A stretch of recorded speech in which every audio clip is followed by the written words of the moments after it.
getting the money is another factor. It's not like everyone pays up right on time. You have to look on this. That's another business. That's another business. Everyone these days, they only see the cars, they see the fame, they see all of that, but they don't see what happens in the back. My business is mainly based on me having one-to-one meetings with company officials or managers or the owners in general, and getting their contract of printing. Hey guys, welcome back to the Das Show. I'm your host Nikhil Das, and today we have a very special guest. He's a young entrepreneur and the founder of PP & Co, George Mathew. He's a strategic negotiator and also an AI specialist. He shares his entrepreneurial journey and valuable business lessons. Hope you guys enjoy this episode and stick till the very end. So it's such an honor to have you here, George. I mean, I was looking forward for this for almost 2 months now, right, Nikhil? Yeah.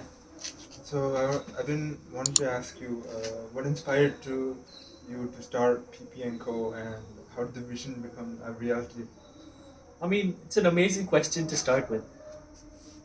Me, back in 11th grade, I actually found businessmen to just be money oriented, just for the money, just for their profits, right? Yeah. But I myself somehow ended up in this field. And I'll tell you about that soon, which is back in 11th grade, past paper booklets, right? Previous question. Exactly. So those, we had to print those in class for like some chemistry class or something. So the teacher asked us, to print the past paper booklets so we can practice it in class for our A levels. Yeah. I went and did it myself. I knew like a print shop where I just went and did it myself. Yeah.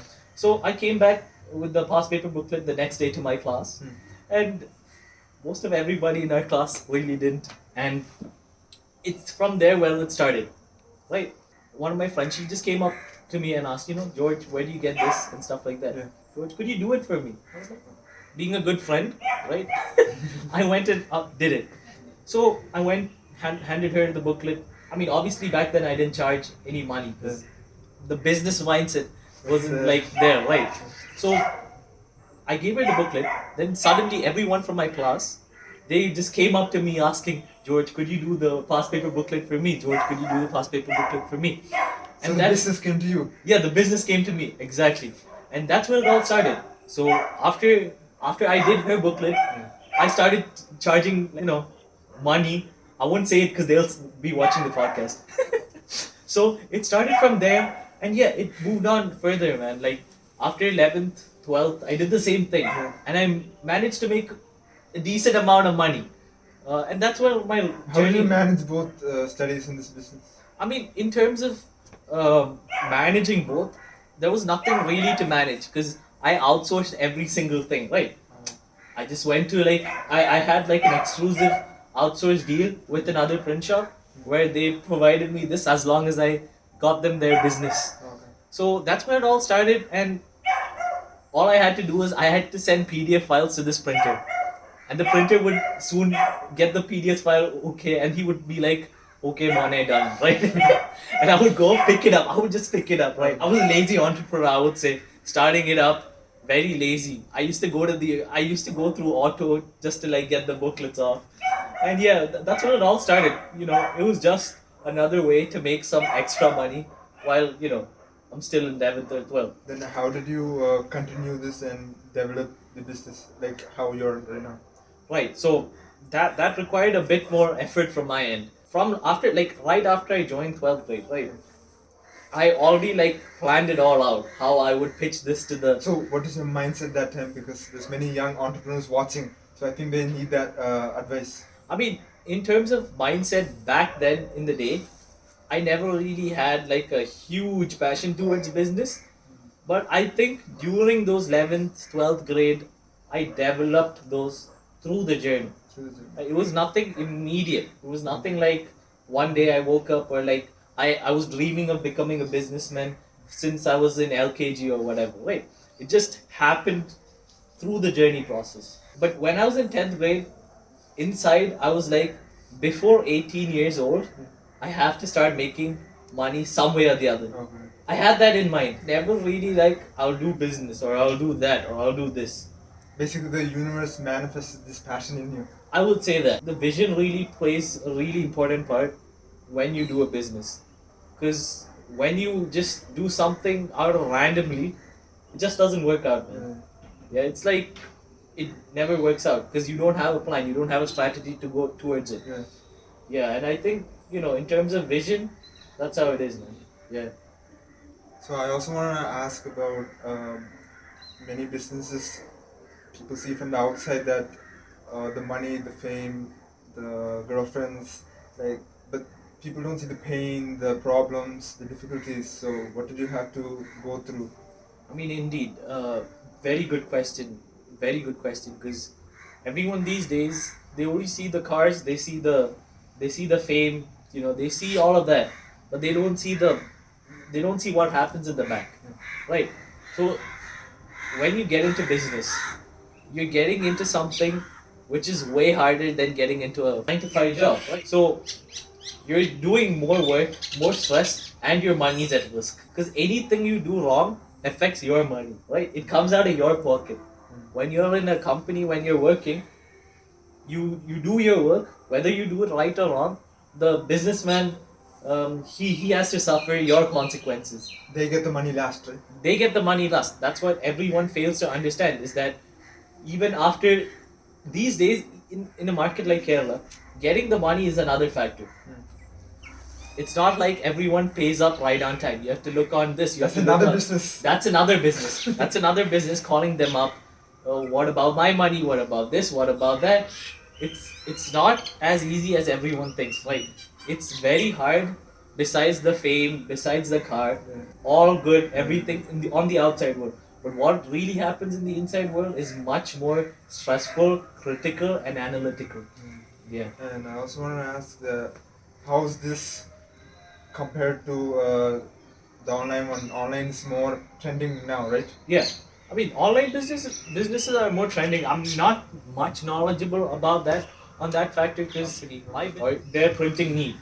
So I've never really looked into the online sector because I mainly focus on the bulk printing.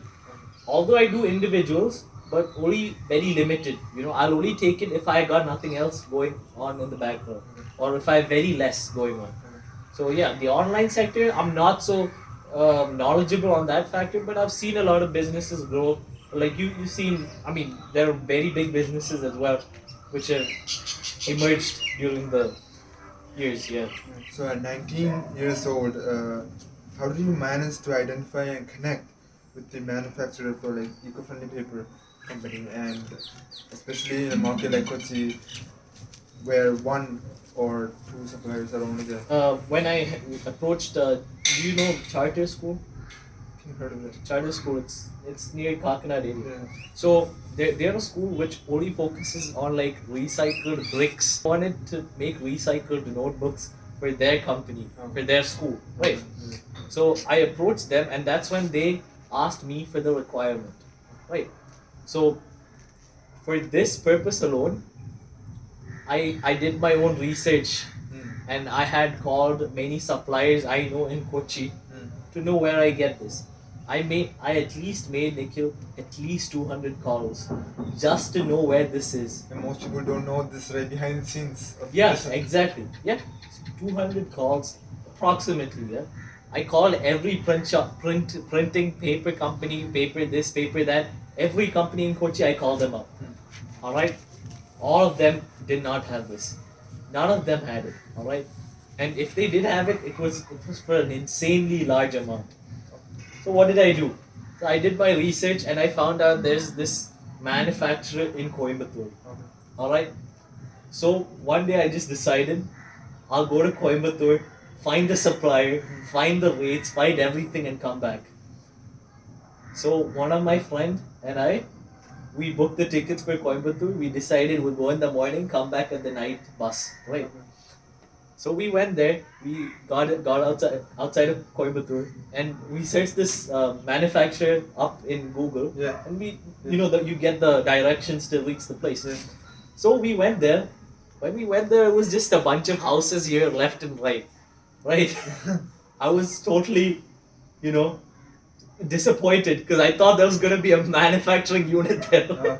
I went to like at least 6-7 houses, and there's this one house, right? There's this one house I still remember when I went to Coimbatore, where it was like a normal house, right? But inside, full Bentleys, full Mercedes. So when I went into the gate to ask them the question, two goons came in running. It was like Kannada, something like it, something in Tamil. So despite all the desperate attempts into like finding the supplier, I finally found the guy at least 2 kilometers away from the place. And I found the guy. We got the rates. And he also mentioned like a supplier, an exclusive supplier. He's the only supplier in Kochi who supplies this paper in Kochi. There's only like, so there's ultimately in terms of like physical, like not online stores, but in terms of like you could get eco-friendly paper. There's only 2 suppliers in Kochi where you could get it. One is in my company, and one is obviously the manufacturer. And they have another branch in Kochi, which they've recently only started. They didn't have it when I went there to like search it up. And as you know, eco-friendly paper is a bit more costlier than normal A4 paper, which is bleached and it goes through all the chemical processes. And so with that, eco-friendly paper is like an emerging thing in the market of Kerala, right? Not all the companies want it, not everyone wants it because it burns the money out of their wallets, right? And if you look at the bigger picture, it's not about just the eco-friendly paper. It's about the environment in general, right?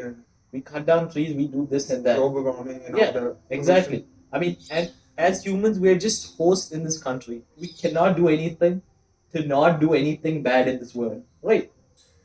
All we're saying is, if you're doing, anyway, deforestation is happening, right? So might as well just reuse it, so less will happen, right? And you can't blame the market of Kerala because it's only like a developing market, and this is something pretty futuristic rather than which can be done right now. I'd say eco-friendly is only very few companies do it, but it's like a long-range thing rather than a short-range. But it's getting implemented, right? Yeah, it's very slow. Let's hope it works out in the future, right? Now I want to ask one question about one of the most underrated skills, not just in business, like in everyday life. Yeah, it's communication. So, what do you have to say about this? Yeah, I mean, communication is very integral part of like business and in life as general, right? So, I've joined this club called Toastmasters Club, which is like an international organization, which was found in Santa California. I say this. You think I would like practice the whole thing when I come down here, but I say this because they say it in every meeting. Toastmasters International was founded in this small thing called habitual, right? Yeah, sorry. It gets habitual. Yeah, it's get habitual. So yeah, it was founded in Santa California, and now you go anywhere in India, anywhere around the world, there's a Toastmasters Club.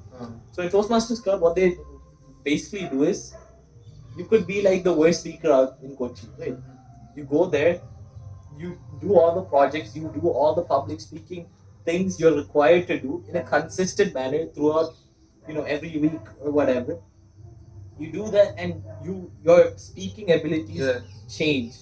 It changes, Nikhil, because it's about the effort you put into those kind of activities which matter at the end of the day. So I would say Toastmasters has helped me a lot in this journey, and I think it will help me even more further down the road rather than right now.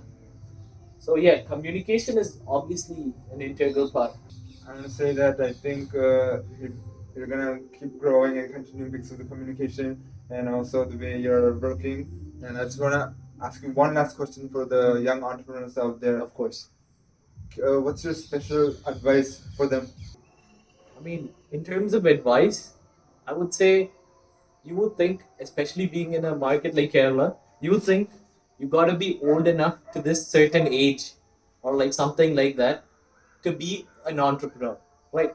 It's very wrong. If you have a dream, don't just sit on it. Implement it and be consistent. Consistency is key to whatever you do. So I would say that very short thing would take you places, man. I mean, being consistent is the only advice I would give. Right? There's a lot of advice people give out there, but consistency, that's key. So guys, that's it.